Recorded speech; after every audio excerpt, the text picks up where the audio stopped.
and specifically the opportunity we have as an industrial group to improve the environmental footprint of the chemical industry. But I think the real excitement is that actually it's not only about the environmental footprint.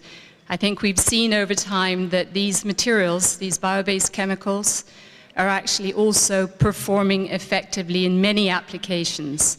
So it's not just about performance, cost effectiveness, but also the environmental footprint, all those three things coming together over time.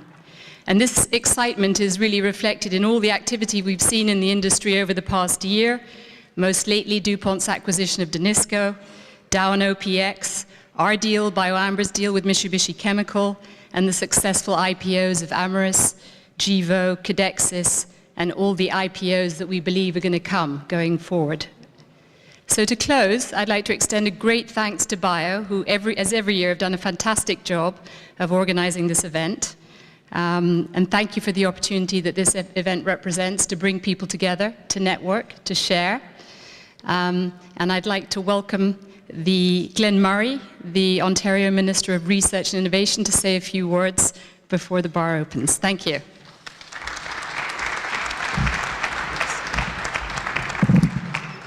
Bienvenue tout le monde, bienvenue à Toronto, bienvenue au Canada. Nous sommes un pays bilingue, français-anglais, mais dans mon quartier, au centre-ville de Toronto, il y a plus de 162 langues qui parlent dans les rues de notre ville. Je pense que c'est unique. Si tu parles français, chinois, ça fait rien.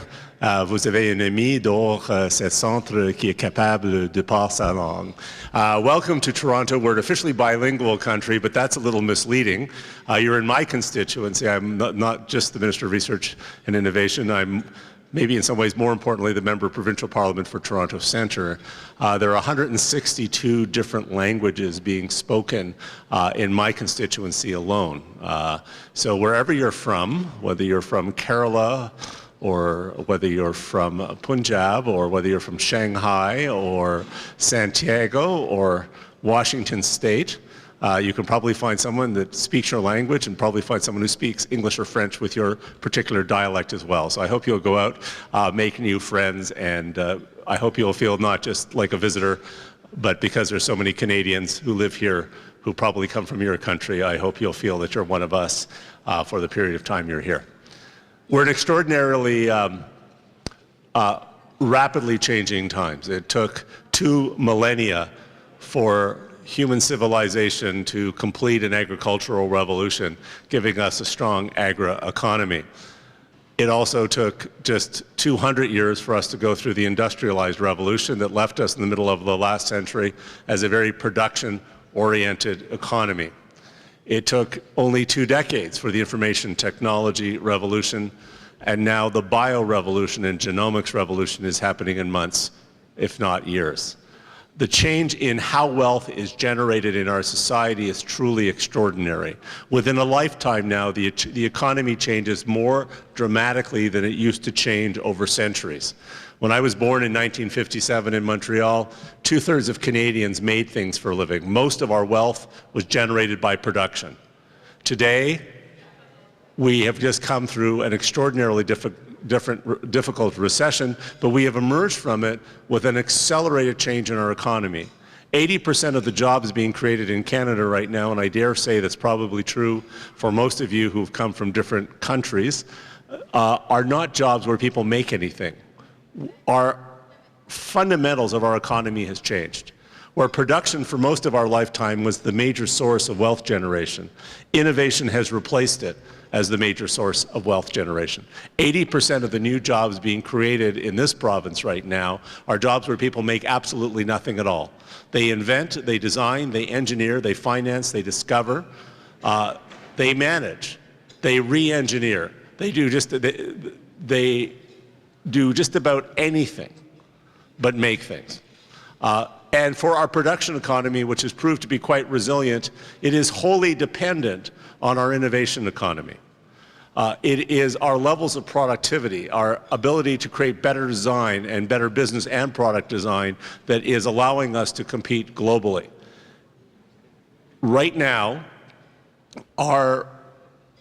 from Linamar to Magna, our large auto sector producers, are succeeding rather dramatically because of their level of innovation, their ability to adapt new process and new technology. But you here today are part of a very different economy in another way. Canada has recovered from the recession quite well. For Ontario, that is always harder than it is for other provinces because we are one of the largest manufacturing sectors in North America. Our auto sector is recovered its 8,000 lost jobs. Chrysler and GM paid off their loans to the Ontario government 5 years ahead of schedule. But it is not the same auto sector. Professor Wilkinson at McMaster University in Hamilton has led a revolution in this province in advanced composite materials and biomaterials. The cars rolling off the assembly lines here from Toyota, from General Motors, Chrysler, Ford, Honda, and many others are now made out of lighter materials and stronger materials than ever before, and your industries and the biomaterials sector and the advanced composite materials sector is very, very much responsible for that. A matter of fact, at $7.6 billion a year, the biosector in Ontario is now larger than the aerospace sector and larger, in fact, than our auto sector. A matter of fact, biomaterials, biosciences, biofuels have now become a central aspect of almost every important part of our economy. We have had a recovery here in Ontario for the first time in our history without a recovery in the United States. As you may know, in the United States, job recovery is only around 14% since the depth of the recession. This month, we passed 114% and are substantially in Ontario, one of the few jurisdictions in the Americas that has fully recovered in its net job growth. Our GDP growth in Ontario last year was 3.8%. That was twice the projections of what the banks projected, and the highest GDP growth in this region of the world in about 30 years. This is in less than 18 months after the worst recession in human history. But those 55,000 jobs that were created last month were very different jobs because while our economy here in Ontario probably is not that much different than the economies that you're aware of, 1/3 of our economy is services. In employment, 1/3 of our economy is production, and 1/3 of our economy is where innovation is the primary source of wealth generation. But within our economy, 4.5%, less than 5% of our corporations, most of them less than 10 years old, are producing 50% of the jobs in the Ontario recovery. That's 5% of companies, less than 5% of companies, creating 50% of the jobs. And those are largely in the clean tech, clean energy sector, which Ontario now has the third largest cluster of those industries in the world. So your presence here is very important.